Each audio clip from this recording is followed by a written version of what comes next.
What's up, Terriers, and welcome back to our Black History Month segment called A Tribute to Our Past with our residents.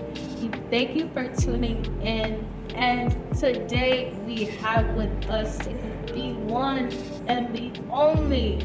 Please introduce yourself. My name is Maliek Sterrett. I'm the Director of Multicultural Student Affairs here at St. Francis College. I was hired in fall of 2018 to build the multicultural office from scratch. A lot of it was learning on the job, and I benchmarked, I connected with other schools, I connected with other directors from different schools, and I really put everything that I was learning into building a space. And it really was founded on me building relationships with students, understanding where the gaps were, understanding where the needs were, and kind of working from there with all of the other resources that I was gaining to kind of build what it is. And in year 6, we've come a mighty long way to have the Office of Multicultural Student Affairs and also now our Center for Inclusion and Excellence. In my opinion, it's the best office that you didn't hear that from me. You know what I'm saying? I'm just saying. Can you tell us a little bit of your background, where you're from, where your family's from? Yes, so I am born and raised in Brooklyn, New York, East New York to be exact. I was born and raised in church, sang in the choirs, was that young kid that was forced to speak for every holiday. So I had to speak for Black History Month, Easter. I had to do all of that. There was no negotiation. There was no conversation. So if you even tried to get out of it, there's no conversation. You couldn't hide in the fellowship hall and just be we tried that. Grandma come downstairs to the fellowship hall. So I had to, I grew up in church, and that's where a lot of my leadership skills started, was in church. I acted in all the church plays. I did all of that growing up, and then I wound up going away to college, where I studied music. I was in Connecticut, and I became really involved on campus, and it led me to my career of higher ed. My mom's side of the family is from down south, Sherrod down south, and my dad's family is from Panama, Colón, Panama. I grew up a lot with my mom's side of the family, but my mom always made sure that I was connected to my dad's side of the family. What happened is, as I grown in teenage years into my adult life, I got really into going to the Panamanian parades every year, hanging out with my big cousins, learning about the history where our family is from, and really embracing the culture. I literally, and I'll say this, which I think shaped me in the work that I do. I had one conversation that changed my whole life. My great uncle, yes. We had a conversation one day. We were on the phone for 3 or 4 hours, and he was just running down the history of my family, how our family migrated from Jamaica to Panama and all this stuff. He's just breaking it down and telling me all this history, and it stuck with me. And I take family very seriously. So culturally, I'm sure we know, we're very big for the gatherings. We're very big for the food and the dancing and the celebration. And I know that growing up, my grandma's family, down south family, they die down by a certain time. But my Panamanian side is we just get started at 8 p.m., 9 p.m., and I could feel my tias, and they're we're dancing all night. And I'd be I'm tired. They still going. But we have such a good time, and it's so filled with love. It's filled with joy. It's filled with laughter. And you learn so much just by being in the room that I embrace that with everything in me. So now that with the work that I do, it correlates, because now my job is to kind of relate to these students, to understand, to build bridges, to fill gaps, but also to make sure that we're all treated, that equity is being passed on through all that we do.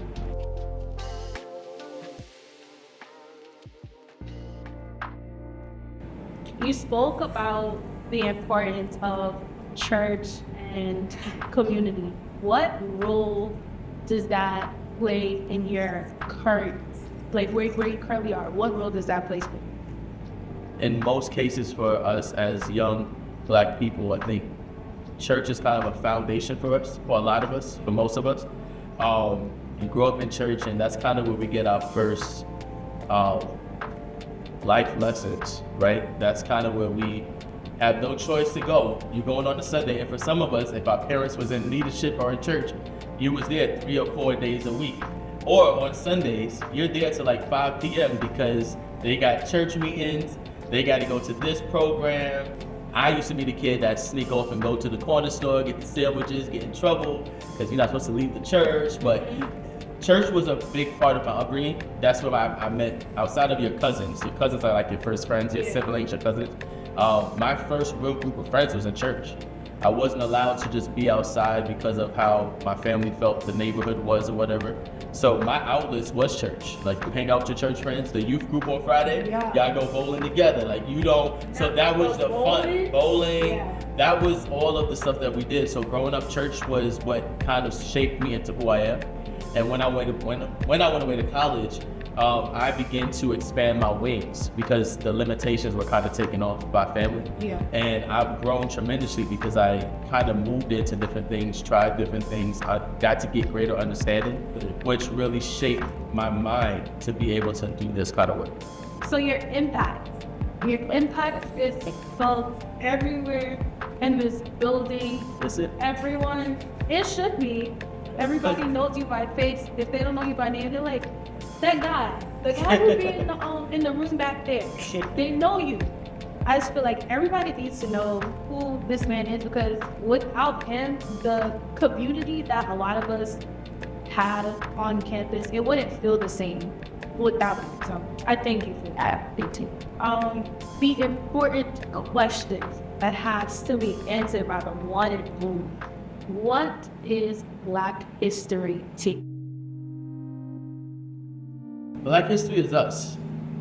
I think that we come from a long line of ancestors who suffered, who got through, but also who produced, who have shaped kind of the world that we're in today. And that goes untalked about. I am Black history. Like, to be able to be an inaugural director of a multicultural office at a college to kind of shape a culture that did not once exist the same way. That's Black history. And I think that Black history is not just February. Black history is every day. Black history is every time we wake up, take one step outside the bed, and we are starting our next day. We are stepping and creating history. And I think that if we embrace that we're still in the process, like every day is an opportunity to continue to build on history, we would move and think and act very differently in how we navigate our everyday life. So history, yes, I can talk about my ancestors all day long, but even when I begin to look at my own life, I realize that there are things, records that I broke in my life that family my age have not done. So I am Black history, you are Black history, we are Black history, and we're continuing to build. And a few years from now, people are gonna be talking about stuff that we do. So Black history is, we come from a long line of people who paved the way for us to be here today. And I pay homage to them, and I'm helping to pave the way for the people that are coming behind me. And that's how we have to keep doing it, to continue to build and see ourselves move forward for that Martin Luther King dream, to really continue to see it live in the totality of what it was meant for. If there's one thing, what would you want to change or be seen changed in the Black community? That's easy. It's actually something I pray for often. I pray that the Black community, not just the Black community, but everyone of color, I pray that we understand what community really means. I think that we always talk about these brotherhoods and these sisterhoods and all that stuff, but we don't really embody what that means. And I think that we come together as a community and really like motivate each other, push each other, help each other, come together to make change as a unit, we will see the things that we often talk about. So for me, I wish that we really understand the power of community, because the power of community changes lives, and the power of community helps uplift us in ways that we have not seen. There's one piece of advice that you could give somebody, even if it's don't eat too many Jolly Ranchers or stay away from the Sprite. Don't ask me about food. Because it's One thing I'm gonna do. What food spots to go to? What's something that you want to let people know, a little bit of advice for their future endeavors? I'll say this. I'm learning personally right now to not dimmer my own light. I think a lot of times we dim our own lights because of insecurities, because we may not see the impact, or we don't see sometimes how far we come, because we don't check off the little wins along the way. You just see a big picture, and it's like, because the big picture's not here, we move in a certain way. So I would say, don't dim your light. You are valued, you're smart, you take up space in a room. Take joy in that and be who you are, and you'll see nothing but greatness.